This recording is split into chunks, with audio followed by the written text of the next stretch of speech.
Albert Einstein, Nikola Tesla, Marie Curie, Léonard de Vinci. Réfléchis à toutes ces personnes. Qu'ont-elles en commun? Mis à part le fait qu'elles aient changé le monde avec leurs inventions, leurs découvertes et leur art. Il semble qu'ils avaient tous un QI élevé et étaient aussi intelligents que créatifs. Mais il n'est pas nécessaire d'être un scientifique, un artiste, un mathématicien ou un joueur d'échecs pour avoir un QI élevé. Et à contrario, si tu es l'un de ceux-là, cela ne signifie pas nécessairement que tu aies un QI prodigieux. QI signifie quotient intellectuel. Pour faire simple, c'est un score qui indique avec quelle acuité tu utilises tes capacités logiques et tes facultés de réflexion, ainsi que la vitesse à laquelle tu traites les informations. Mais garde à l'esprit qu'il existe de nombreux types d'intelligence différentes, de l'émotionnel à la kinesthésique, et un test de QI ne peut mesurer qu'une seule d'entre elles. Et maintenant, es-tu prêt à tester ton QI? Ce test comporte 20 questions et tu as 7 secondes pour répondre à chacune d'entre elles. Pour chaque bonne réponse, tu obtiens 1 point. N'oublie pas de compter ton score et de partager tes résultats dans les commentaires à la fin de la vidéo. Tu es prêt? Alors commençons. Question 1. Combien de fois le chiffre 2 apparaît-il entre 1 et 100? A. 10. B. 20. C. 12. D. 11.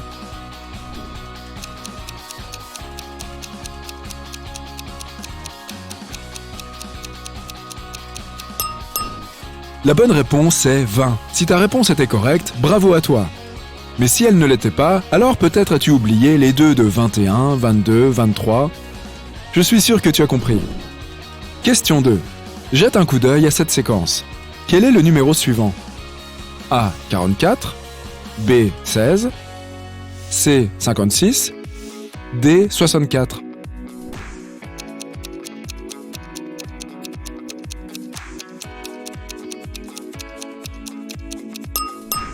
Dans cette séquence, chaque nombre s'ajoute à un nombre pair plus grand que le précédent. Cela signifie que le nombre que tu cherches doit aussi être supérieur à 32. La séquence se présente donc comme suit.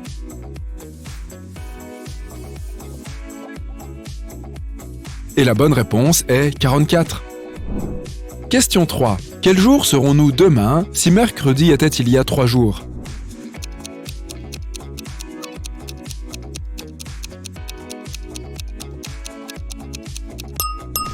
La bonne réponse est dimanche. Question 4. Qu'est-ce qu'un quart de 2 tiers de 9000? A. 2000. B. 3000. C. 1500. D. 1000.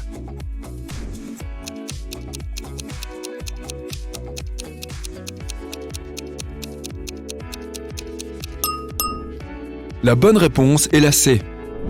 Question 5. Quel chiffre doit venir ensuite dans cette séquence? A. 7. B. 18. C. 27. D. 26.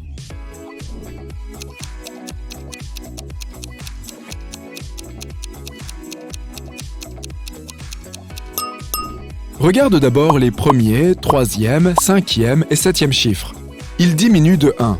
D'autre part, les deuxième, quatrième et sixième chiffres augmentent tous de 1. Le chiffre que tu recherches appartient au deuxième groupe puisqu'il s'agira du 8e chiffre. Et qu'est-ce qui vient après 25? 26. Donc la bonne réponse est la D. Question 6. Quel mot est l'intrus ici? A. Index. B. Glossaire. C. Livre. D. Chapitre.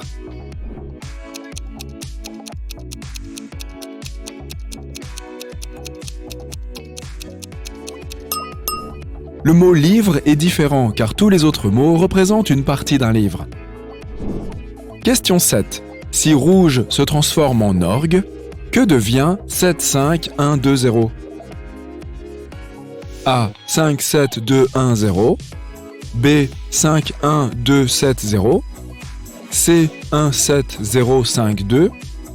D. 7, 0, 5, 2, 1.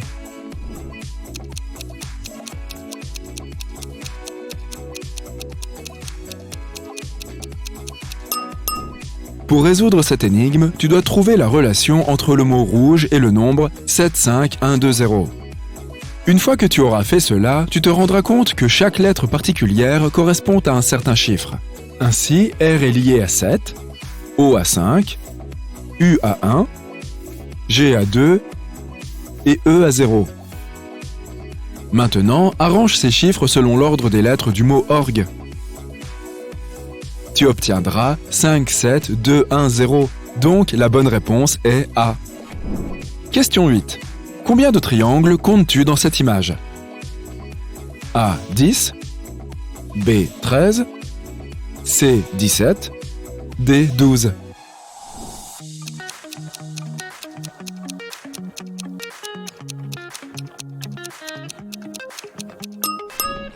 La bonne réponse est 13. Question 9. Quelle forme est différente des autres?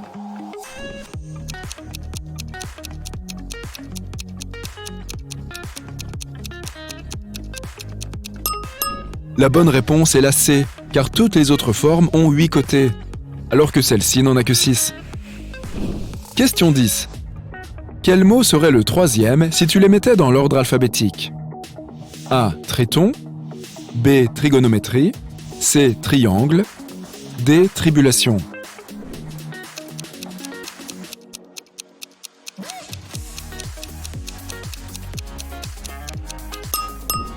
La bonne réponse est la C. Question 11. Une robe et une ceinture coûtent 830 € au total. La robe est 720 € plus chère que la ceinture. Combien coûte la robe? A. 775. B. 740. C. 360. D. 715.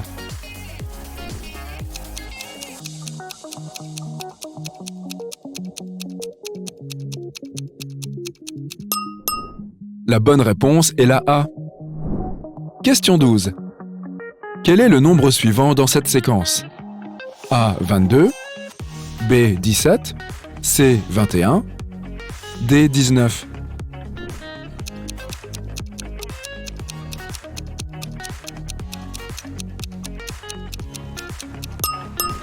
Chaque chiffre est la somme des deux chiffres qui le précèdent. Lorsque tu ajoutes 8 à 13, tu obtiens 21. Donc la bonne réponse est la C. Question 13. Quel est le chiffre dont tu as besoin? A. 5. B. 2. C. 1. D. 6.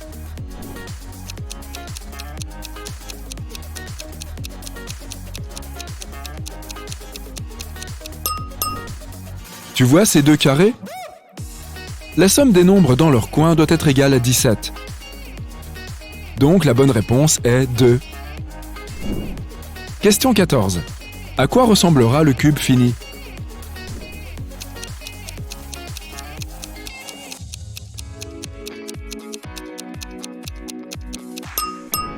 La bonne réponse est la C. Question 15. Quel mot est l'intrus ici? A. Pitié. B. Bonheur. C. Joie. D. Espoir.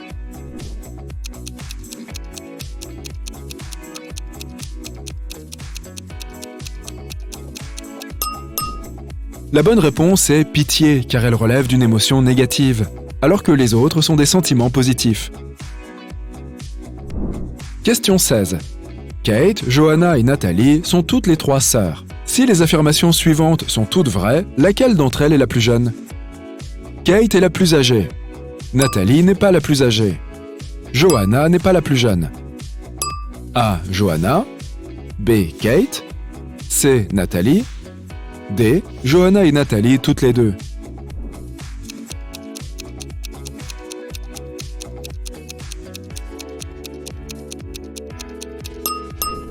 La bonne réponse est Nathalie. Question 17. Voici deux affirmations. Certains hommes sont rois. Tous les rois portent une couronne. Voici deux conclusions. Tous les hommes portent une couronne. Tous les rois sont des hommes. Laquelle de ces conclusions est juste? A. Seulement la conclusion 1. B. Seulement la conclusion 2. C. La 1 ou la 2. D. Ni la 1 ni la 2. E. La 1 et la 2.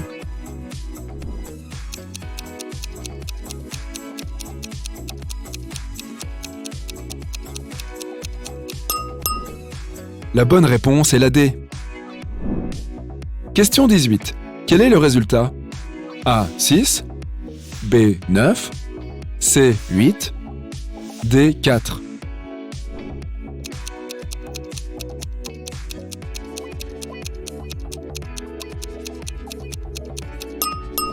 La bonne réponse est la A. Question 19. Quel nombre vient ensuite dans cette séquence? A. 47, B. 594, C. 374, D. 35.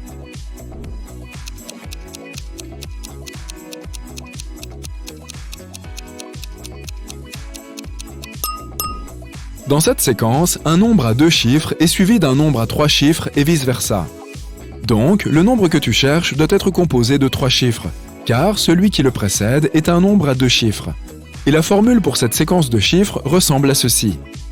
Donc, ce que tu dois faire, c'est multiplier 54 par 11, ce qui fait de B la bonne réponse.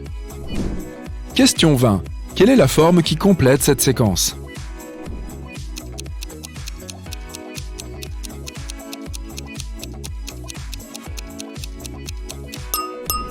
La bonne réponse est la B. Félicitations, tu as terminé le test. J'espère que tu te souviens de ton score. Voici les résultats. Si tu as résolu entre 0 et 6 questions, tu devrais peut-être t'entraîner davantage pour améliorer tes capacités de raisonnement logique. Pour cela, tu peux résoudre des puzzles comme le Sudoku ou jouer aux échecs et aux cartes. Ces jeux sont non seulement amusants, mais ils peuvent aussi améliorer ta concentration. Ne serait-ce qu'apprendre quelque chose de nouveau, comme une langue étrangère ou adopter un nouveau passe-temps, t'aidera à obtenir un meilleur score la prochaine fois. Si tu as résolu entre 6 et 12 questions, tu n'es certainement pas le seul. C'est le score que la majorité des gens obtiennent. Mais cela ne doit pas te pousser à te reposer sur de tels acquis. Il est encore possible de t'améliorer. Si tu veux obtenir un meilleur score la prochaine fois, voici quelques trucs que tu peux faire. Essaye d'observer et de reconnaître des structures dans les choses du quotidien. Le simple fait de les rechercher t'aidera à améliorer ta concentration. En parlant de cela, médite. Cela t'aidera à gérer ton stress. Et quand tu peux rester calme sous pression, rien ne peut t'empêcher de te concentrer sur la tâche à accomplir. Enfin, tâche de lire des livres plus complexes. Si tu as résolu entre 12 et 17 questions, tu es quelqu'un de doué qui a un esprit logique et des capacités de raisonnement plus que décentes.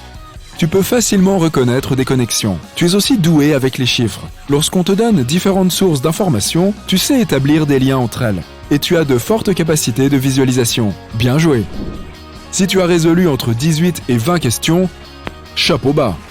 Tu peux aller de l'avant et exhiber fièrement au monde ton immense QI. Le design façonne le monde qui nous entoure. La chaise sur laquelle tu es assis en regardant cette vidéo a été soigneusement pensée par un designer. Il en va de même pour la table où se trouve ton smartphone en ce moment même. Certains designs sont tout simplement tellement ingénieux que nous ne pouvons pas nous empêcher d'être hypnotisés par eux. Du plus simple au plus complexe, jetons un coup d'œil à certains d'entre eux. Organises-tu ta bibliothèque par genre, par ordre alphabétique ou par couleur de couverture? Je trouve que l'ordre alphabétique donne à ta maison une ambiance de bibliothèque, même si tu utilises ces petites étagères qui ressemblent à des branches. En général, les auteurs n'inscrivent leur nom de famille que sur le dos du livre, pour que les utilisateurs puissent le localiser plus facilement. Mais le concepteur de ce livre de Ray Bradbury a eu une idée intelligente. Il a remarqué que le nom Ray est contenu par le nom de famille Bradbury, et a imprimé les lettres R, A et Y dans des couleurs différentes sur le dos. De cette façon, le nom et le prénom de l'auteur sont tous deux mis en évidence. Alors, tu aimes ou pas ? En parlant de livres, cette œuvre de George Orwell s'est vendue à plus de 4 millions d'exemplaires. La célèbre histoire de 1984 évoque un univers sinistre où tout le monde est surveillé par un certain Big Brother. Je dirais que cette couverture illustre de façon géniale le contenu du livre. Et elle fait même référence à la littérature en tant que support avec l'utilisation de points-virgules. Bravo à ce designer! Si tu n'as pas vécu caché sous une grotte, tu as déjà entendu parler un jour ou l'autre de l'histoire de Van Gogh. Inutile de la raconter à nouveau ici. Apparemment, ce designer qui travaillait pour une boutique cadeau autour de Van Gogh s'est inspiré du destin de l'artiste. Je veux dire, regarde cet ensemble de tasses. L'offrirais-tu à ton bien-aimé pour que l'un de vous soit l'oreille et l'autre le pansement? Je n'en suis pas si sûr, si tu veux mon avis. Je préfère que je croie un simple mug Van Gogh avec son visage. À quoi les horloges te font-elles penser? Peut-être que tu penses directement au coucou de ta grand-mère, comme moi. Je n'aurais jamais dit que Bruce Lee serait une bonne idée pour une pendule. Ce créateur s'est dit que jambes plus Bruce Lee plus souplesse égale horloge. Quelle drôle d'idée. Je veux dire que ça marche pour certaines heures, mais pas pour toutes. Sans aucun doute, pas toutes. Le design peut également être utilisé comme un outil de sensibilisation. Il y a tellement d'exemples de superbes campagnes de marketing. Et je dirais que celle-ci était plutôt ingénieuse. Jette-y un coup d'œil avant que je ne te donne le contexte. Peux-tu deviner sa raison d'être? Les premières syllabes qui se répètent te donnent-elles des indices? Il s'agit d'une publicité pour lutter contre la discrimination à l'égard des personnes qui bégayent, réalisée par la Fondation néerlandaise du bégaiement en 2021. Sympa, hein? En lice, pour le prix du meilleur panneau d'affichage, il y a ce morceau de publicité pour l'adaptation de Dracula par la BBC. Tu sais ce qu'on dit, les vampires n'aiment pas apparaître en plein jour. Ces concepteurs ont donc utilisé la lumière naturelle en leur faveur. Alors que le soleil se couche et que la lune brille dans le ciel, on commence à voir une ombre se former. Et tu l'as deviné, l'ombre du visage de Dracula apparaît. Je veux dire, waouh! Lorsqu'on achète de la papeterie, cela fait ressortir l'enfant qui sommeille en chacun de nous. Stylos, crayons, gomme, nous les adorons. Mais qu'en est-il de l'idée de ce designer de transformer une gomme ordinaire en mont Fuji? Le plus beau, c'est que c'est interactif. Si tu n'utilises que les côtés, ta gomme se transformera en un rien de temps en cette magnifique montagne. Je sais qu'il faut être intelligent pour jouer aux échecs. Mais ce jeu édité par un designer complique encore un peu les choses.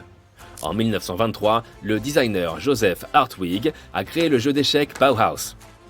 Ici, aucun cheval ne ressemble à un cheval et aucune reine ne porte de couronne. Au lieu de cela, les pièces en bois ont été conçues pour mettre en valeur les directions dans lesquelles elles peuvent se déplacer au cours d'une partie. Ce n'est pas 100% exact cependant. Les pions ne peuvent se déplacer que vers l'avant et ils ne sont représentés que par un rectangle. Pas évident de se repérer du coup. Nous entrons dans l'ère des objets intelligents. Les télévisions intelligentes, les voitures intelligentes et les réfrigérateurs. Mais c'est la première fois que je vois une carte de visite intelligente. Si tu es avocat spécialisé dans les divorces, inspire-toi peut-être de l'idée de ce type. Préfabrique ta carte de telle sorte que tu puisses déjà la diviser en deux. Une moitié pour un conjoint et une moitié pour l'autre. Et les deux parties comportent toujours ton numéro de téléphone, juste pour être sûr que l'un d'entre eux deviendra ton client. Il y a des propriétaires d'une galerie qui ont pour voisin un magasin de skate et une boucherie. Je ne sais pas qui a pensé à cette solution, mais ça le fait, non? C'est un skateboard en forme de morceau de viande. Bien sûr, c'est bizarre, mais bravo à ceux qui ont osé y penser. Ok, aide-moi un peu ici. Existe-t-il un mauvais design? Et dirais-tu que ce panneau de signalisation en est un exemple? Les utilisateurs semblent penser qu'il est trop pollué visuellement. D'autres n'ont même pas compris ce qu'il défendait. Il s'agit d'un panneau en faveur du vélo, soit dit en passant. Je veux dire que j'aime bien l'idée de cette personne, mais en pratique, je dirais qu'elle n'a pas fonctionné. L'impressionnisme était une période de l'histoire de l'art où les peintures utilisaient des petits coups de pinceau pour représenter leur sujet. En regardant cette image de loin, tu pourrais penser qu'elle est un peu pixelisée. Mais cette marque de lunettes a porté cette idée à un autre niveau. Apparemment, si tu utilises leurs lunettes, tu verras le monde avec un tout nouveau regard. Malin, hein? Et en parlant d'art, je dirais que le concepteur de cette affiche a probablement mis du temps à créer celle-ci. Everything, Everywhere and All at Once fait partie de ces films qui font travailler ton cerveau pour suivre l'intrigue. Et les personnages. Et toutes les couleurs. Je dirais que ce concepteur a réussi à donner vie à l'essence du film. Et toi, qu'en penses-tu? Ok, il n'y a que peu de choses qui sont plus ennuyeuses que les tuyaux d'évacuation. Du point de vue esthétique, bien sûr. Leur conception est généralement simple et répétitive. Sauf qu'au 19e siècle, les architectes étaient assurément accros aux dragons. Alors, ils ont fait un tas de bâtiments avec des tuyaux d'évacuation comme celui-ci. Tu en verras beaucoup si tu vis en France. Et je dois dire qu'ils sont géniaux. Fan de Harry Potter, que pensez-vous d'une lampe de chevet en forme d'écusson de Poudlard, accompagnée d'une baguette télécommandée? Je crois que ce que je préfère, c'est la baguette. J'en ai toujours voulu une. Bravo à celui qui a eu cette idée ingénieuse. Un porte-couteau qui ressemble à un requin blanc prêt à attaquer sa proie. Oui, c'est ça, cela existe. Et c'est très astucieux. Je veux dire que les couteaux se coordonnent parfaitement pour ressembler à la mâchoire ouverte d'un requin. En plus, le design est mignon. Pour moi, je vote oui.